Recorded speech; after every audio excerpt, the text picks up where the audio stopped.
안녕하세요, 제이딩입니다. 휴스턴 애스트로스와 애틀란타 브레이브스가 2021 시즌에 대미를 장식하게 되었습니다. 휴스턴은 시삭스와 보스턴을 꺾고 올라왔고, 애틀란타는 밀워키와 다저스를 잡아내고 월드시리즈 진출권을 획득했습니다. 애틀은 1999년 이후 첫 월시 진출이고 95년 이후 첫 우승에 도전하고 있는데요. 휴스턴은 2019년 이후 단 2시즌 만에 월시 무대에 복귀했고 2017년 두 팀의 정규 시즌 지표를 간단히 살펴보겠습니다. 공격력에서는 휴스턴의 우위, 투수력에서는 큰 차이는 없지만 휴스턴의 근소 우위 정도로 말씀드릴 수 있을 것 같습니다. 두 팀 모두 기본적으로는 공격력이 뛰어난 팀들이고 특히 휴스턴은 올 시즌 대부분의 공격 지표가 리그 1위였을 만큼 강력한 화력을 자랑하는데요. 사실 이제는 정규 시즌이 끝난 지도 3주가 넘은 데다 포시에서 보여주고 있는 폼이 정규 시즌의 지표보다 더 중요하기 때문에 정규 시즌 데이터는 올 시즌 팀의 체급이 이 정도였다 라고 참고하는 정도 이상의 의미는 없다고 생각합니다. 또 투수 지표에서 휴스턴이 근소 우위에 있는 건 후술하겠지만 많은 부상으로 인해 현재로서는 아무런 의미가 없죠. 그러면 포시에서 주요 선수들이 어떤 폼을 보여주고 있는지 살펴보겠습니다. 먼저 타선을 보면 애틀란타는 챔피언십 시리즈의 영웅 에디 로사리오, 프레디 프리먼, 그리고 작 피더슨이 눈에 띄게 좋은 스탯을 내주고 있는데요. 하지만 알비스나 라일리도 타격감이 나빠 보이지는 않고 중요할 때 이름값을 해주는 경우가 있었기 때문에 애틀란타의 중상위 타선은 상당히 위협적입니다.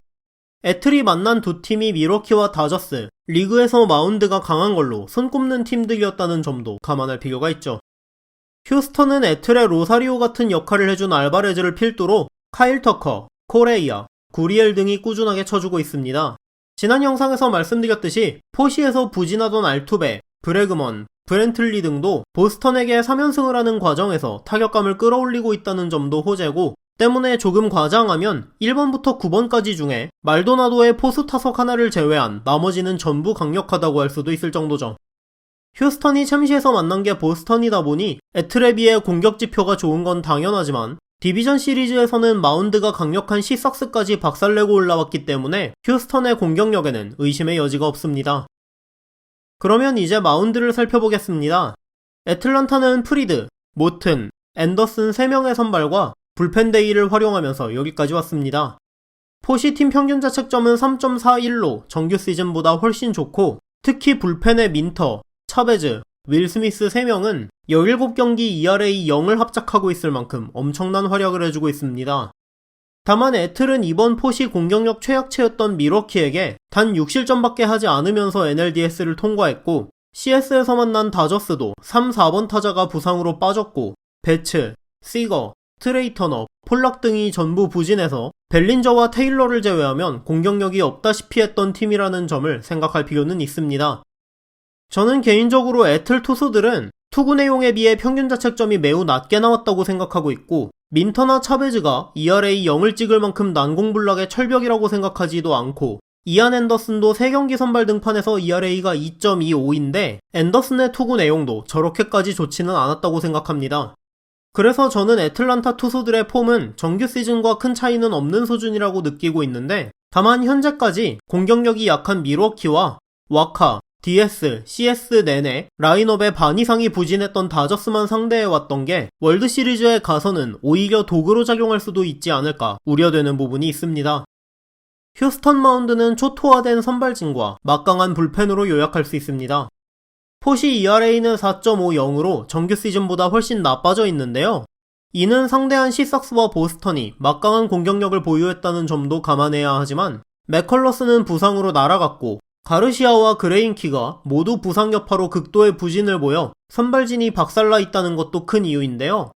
맥컬러스는 월시에서도 돌아올 수 없고 그레인키는 계속 안 좋기 때문에 선발진을 믿기는 힘들다고 생각합니다. 그나마 보스턴과의 6차전 때 살아난 가르시아가 그 폼을 유지해주기를 희망해야 하는 수준이고 가르시아가 설령 살아난다고 해도 발데스와 가르시아 외의 선발 투수들은 포시에서 매우 부진했기 때문에 올퀴디가 얼마나 해주느냐에 선발진 운용 난이도가 크게 달라질 것으로 예상됩니다. 포시에서의 기록을 보면 공격력은 휴스턴, 투수력은 애틀란타의 우위라고 보는 게 맞는데요.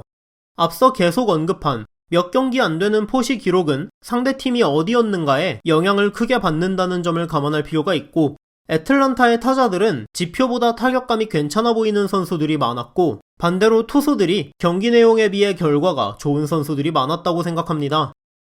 반면 휴스턴의 경우는 공격력은 정규 시즌을 보나 포시를 보나 모든 지표가 휴스턴 공격력의 강함을 증명해주고 있죠.